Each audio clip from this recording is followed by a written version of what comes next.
I'd love to be able to tell you that I've found a quick and easy way to tube images, but I haven't. I'll just show you the way that I do mine to get a nice clean tube. Select your image and promote your background layer. Call your original image, just that, original, duplicate it and call that layer tubed. I then add another, in this case 6 layers. One I call Whiskers because I'm going to draw the whiskers on this little kitten back in before I remove the background. Another named Underline because we will underline this nice sharp edge of the tap to make sure that it remains just that, nice and sharp. The other 4 layers I flood fill with colour, white, blue, green and brown, and these are all colours that will emphasise any little pixels that may be left behind. We don't want any of those. Before you begin with your tubing, go to Image and Canvas Size, and your canvas size, I just make it 20 pixels wider and higher than the original, so 720 by 550. And click the center, and that will give me a 10 pixel transparent border around my image. And in having that transparent border, when I'm removing background, it means I eliminate any risk of any lines left behind. So it's good to do that. We'll do the whiskers first, which is usually the first step you take when you're tubing. Draw in your whiskers, your hair, all of those little extras before you begin to remove the background. Now, as you can see, I've already started on the kitten, so we'll just now open the green background and I'll zoom in on him a little bit so we can actually see those whiskers a bit better. And with the pen tool selected, we use point to point Bezier curves. I select solid for my line, and then size wise, because it's a fine whisker I want, I'm doing 0.55. And to draw in your whisker, you simply click on the top of it and the bottom, and holding your mouse button down, you drag it until it rests perfectly over the original. I'll do that again on this little whisker. You may not need this one, but I'll do it anyhow. There we go. I'll just bring this back up to 100%. My whisker layer, I like having it at a lower opacity because it blends in better. It looks nice with the finished image. Whiskers too. These, when you have a close-up of them, have got really blunt tips to them, and that doesn't really look nice. So we'll go up to our selection tool, point to point, add shift and feather 1. And I'll go in and on an angle, I shall cut that off. And to deselect, I just right click on my mouse button. Do the same with this one, angle it, delete button on the keyboard, and it's gone. And we'll do the same with this little one. An angle, delete, and right click. I'll lower the opacity once more, that will do, and then I'll bring my whiskers layer down below the tubes layer. Right, we're about set up ready to go now to begin removing background. I'll zoom in again because it makes it easier to see what we're doing when we zoom in. And in zooming in, I've already noticed that up here I have a little bit of white that still needs to be removed. So go up to the outer border and click. Now you'll notice that there's a little tail that's following my cursor around everywhere.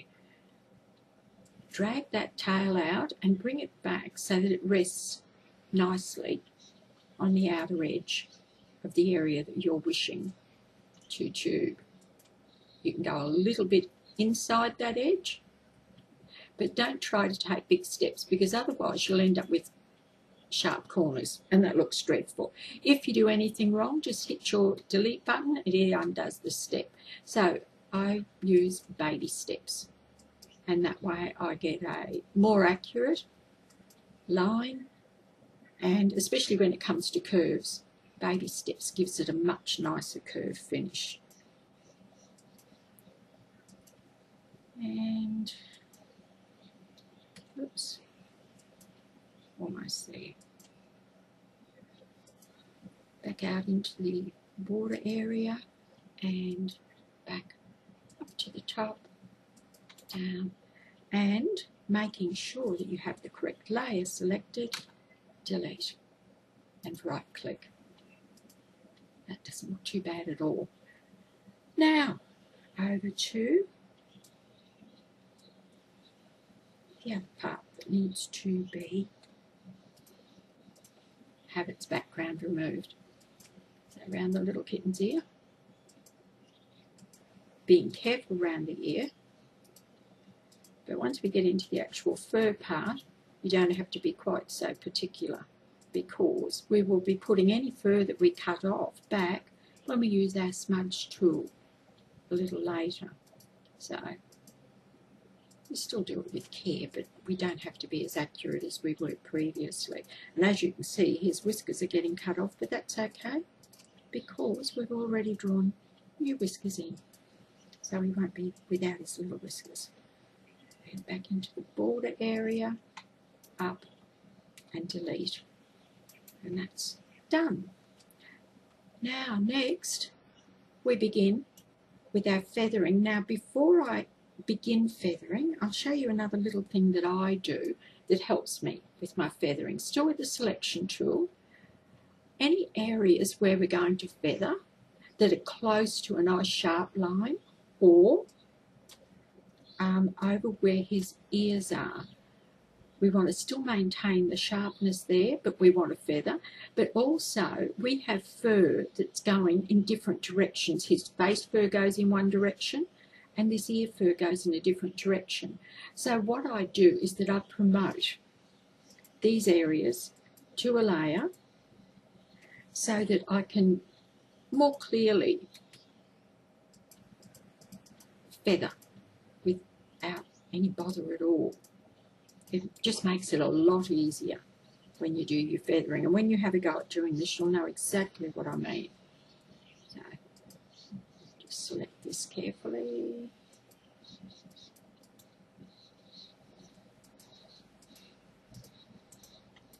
There we go.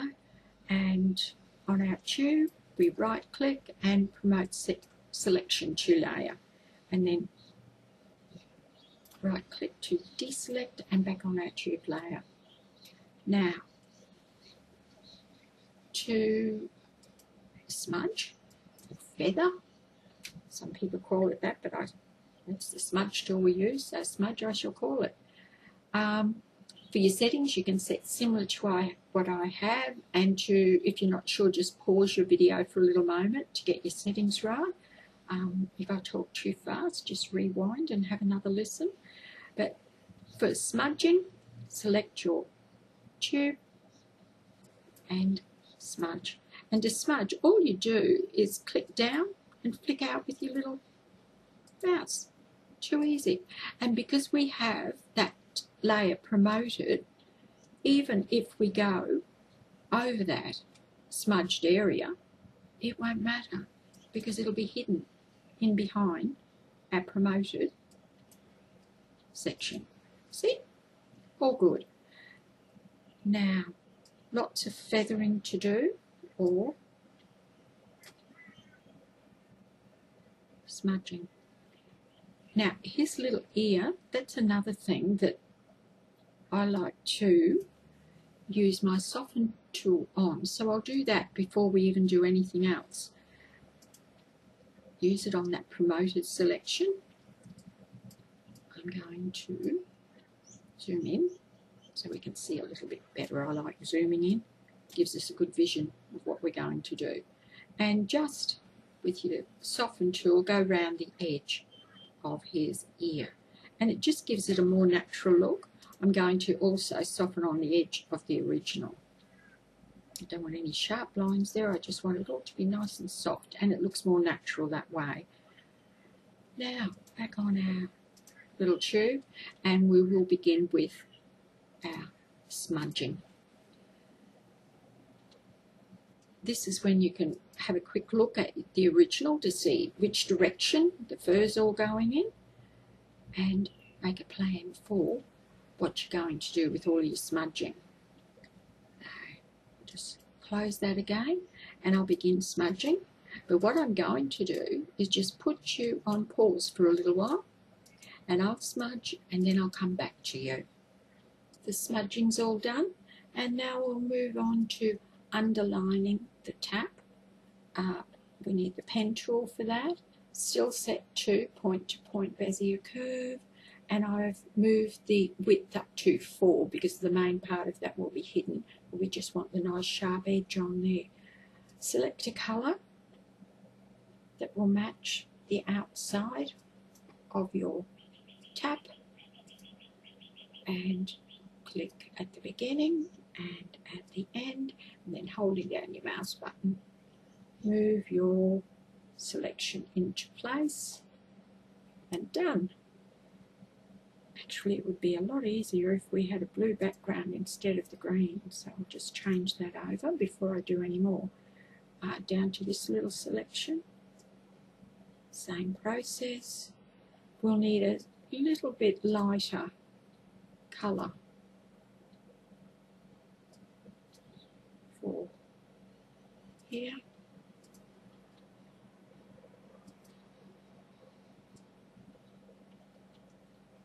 There we go. And a lighter colour yet again for this little section.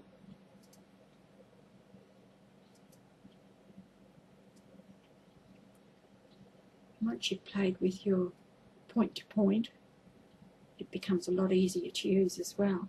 Now for this last little bit, we need a dark shade again. So dark, and we're done. That's it. It just sharpens that edge nicely for you. Now, all looking pretty good. So we will merge visible, and then I want to go back to my image canvas size and take it back to the original size, which was 700 by 530, centered, and that will minus the 10 pixel border that we popped on there. And now you have a nicely tubed little kitten. One thing that we haven't done, and we should, selections, all, and then with your selection tool set to replace, click on your outer image, and this is to check as to whether you have any floaties or not, which we do have a few there. So again, using your selection tool with feather, just go in, and anywhere that you can see any extra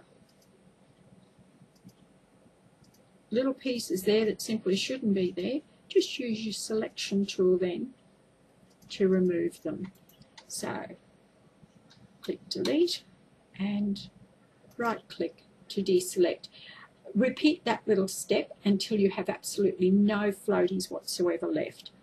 So we'll just test the different colours, and you've got a lovely little tube there, nice whiskers, nicely defined tap edge, and really not all that hard to do, but you do just simply need patience and time. So I hope you've learned something new and enjoyed your tubing lesson. Bye.